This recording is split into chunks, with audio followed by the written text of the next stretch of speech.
Vanilla Ice is mostly known for his hit song Ice Ice Baby to become the first hip-hop single to go #1 on the Billboard charts. Though it might have seemed like a blessing to him, might have been the one thing that cost him his life. Vanilla Ice, despite releasing Ice Ice Baby at 19 years old, actually wrote the song back in 1983 when he was just 16 years old. The song was apparently about a shooting when he was in South Florida, but who really knows how true that is? After regularly performing at a Dallas nightclub called City Lights, he would eventually catch the attention of the owner of the club, Tommy Quan. First time I saw him, you know, when he first stepped out of his car, you know, he parked his car under our marquee, and I went outside to the car, and here comes Ice. You know, he walks out, and you know, it's unusual being in South Dallas. We don't see very many white folks, and here's this, you know, young white kid. I mean, he looked like a movie star then. He walked out of the car and said, "Hey, listen, I've got all this stereo equipment in my car, and I've got a brand new, you know, car, and can I just leave it here?" And I looked at the car and I said, "Sure," you know, so I just let him go in. I mean, Tommy would then sign Vanilla Ice to a record deal, and he immediately began to start making music. After paying for all of Ice's studio time, Ice Ice Baby was finally released as the B-side to his cover of Play That Funky Music. But Ice Ice Baby didn't become successful when it first released, like most people think. It took a DJ named David Morales to really make the single blow up by playing it at parties and events, only if it wasn't for David. After the song had started to get major attention, Tommy Quan paid around $8,000 to create and release the music video for Ice Ice Baby, which was shot on a warehouse roof in Dallas. Ice Ice Baby then proceeded to become the first hip-hop single to go #1 on the Billboard charts,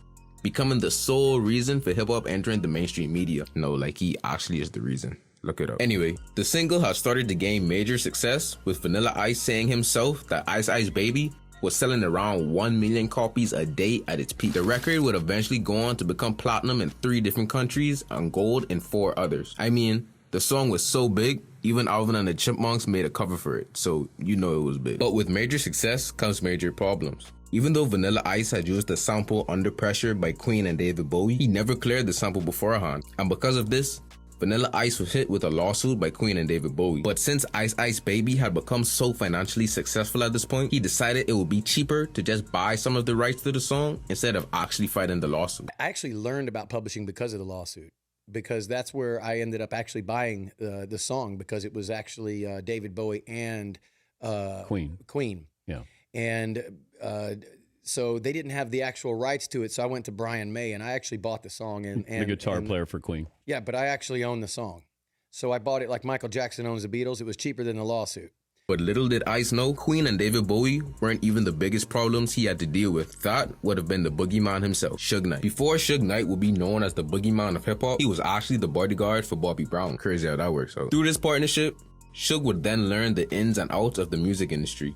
And with this newfound knowledge he had gotten, he came up with the idea to make a record label of his own, called Death Row. But instead of going the conventional way of finding artists and making good relationships with people in the industry, he would do the one thing that got him his name, basically just scare people into signing with him. And because of his intimidating ways, he would sign artists like Tupac, Snoop Dogg, Dr. Dre, and Corrupt. Before this, in 1989, Suge would form his own publishing company called Funky Enough Records, and would start to represent a rapper and writer by the name of Chocolate, the same person who claimed to have written and produced Ice Ice Baby and 7 out of the 12 tracks on Vanilla Ice's album To The Extreme, without receiving any credit or royalties. Do you see where this is going? The story goes that Suge Knight and Chocolate came with a group of men bigger than Ice's own bodyguards to a restaurant he was eating at. Suge then proceeded to push Vanilla Ice's bodyguards out of the way and have a little talk with him. and all of a sudden these huge guys, looked like a football team, showed up.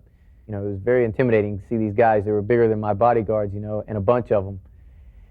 And they pretty much grabbed my bodyguard and pulled him out and sat down next to me right there and started talking to me. How you doing? This was just the first of many times that Suge would do this to Ice. A few months later, he did the same thing, just kind of showed up to me, said hi, and then left. And still thinking, well, wow, this guy knows where I'm at all times. How does he know where I'm at? Eventually, weeks later, Suge pulled up at Vanilla Ice's room at the Bel Age Hotel on the 15th floor with Chocolate and even more men. Even though Vanilla Ice had his bodyguards with guns, Suge Knight's crew had more people with him with more guns, therefore being outnumbered. Suge then walks Vanilla Ice to the top of the balcony, and this is where the story starts to get kind of misconstrued. Many rumors have been put into the media on how this exchange actually happened, but it is said by both Vanilla Ice and Suge Knight that Suge didn't actually hang him over the balcony. Rather, they just had a simple talk.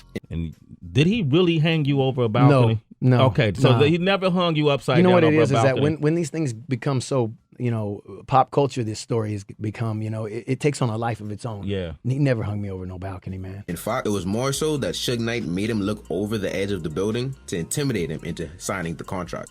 Suge took me out on the balcony, started talking to me personally. On the balcony, On the balcony, high above. like 15 floors.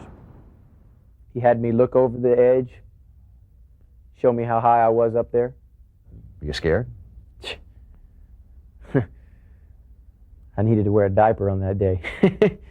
The contract that Suge made Vanilla Ice sign was to give Suge over some of the rights to Ice Ice Baby. Vanilla also said that the portion of the rights to this song that he gave to Suge were worth around $4 million. How much were those points worth? $4 million, $3 million, anywhere between there.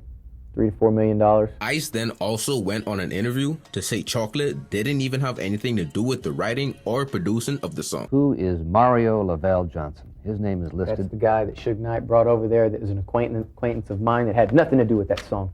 Over the years, it has been said that Suge Knight was actually the one who fabricated the story of hanging Vanilla Ice off the balcony, probably in hopes of strengthening his tough gangster persona in the industry. Suge Knight would then proceed to use that $4 million to fund his renowned Death Row Records, which would then go on to become one of the most successful hip-hop labels of all time, reportedly generating around $1 billion. We came out, we generated $1 billion. How much? $1 billion the first year. $1 billion? Yeah, for the first year. Despite being finessed out of $4 million, Vanilla Ice seems to find solace in the fact that his money was the reason for Death Row's success. People think I'm bitter about it. Look at me. I've made great investments. I'm not bitter about how much money. I tried to kill myself with $100 million in the bank. I didn't care. So to me, I look at it in a positive way, saying, you know what? That money went on to start Death Row Records. That money funded some of the greatest hip-hop music of our time. The Chronic record, funded by the Vanilla Ice. Nobody ever thought about that. How about Snoop Dogg? Funded by Vanilla Ice. How about Tupac? Funded by Vanilla Ice. That's what I'm talking about. I may not have had a good return on my money on that one, but listen to me. It went on to do something good in the hip-hop community, man. All right. While the details of what happened that night may never be confirmed, one thing is clear. The incident had a profound impact on both Suge Knight and Vanilla Ice, leaving a lasting mark on the hip-hop community as a whole. Vanilla Ice has spoken about the incident in many interviews, and though he talks about being terrified in the moment, he is quite happy and proud to know that his money was the reason for the success of some of the greatest rappers of all time. But as for Suge Knight, this incident is just one chapter in his long and controversial career. Suge is currently in prison serving a 28-year sentence for voluntary manslaughter in 2015 after crashing his pickup truck into music industry vet Terry Carter and actor Clee Sloan. He has faced legal troubles and has been involved in various altercations over the years, cementing his legacy as one of the most feared men in the history of the hip-hop industry. Vanilla Ice, surprisingly, wasn't the only rapper to place hip-hop into a bigger market. There will be a young kid from South Florida who would be the reason for putting hip-hop into a whole different dimension today, but no one ever gave him his credit for it. Click here to find out who that was.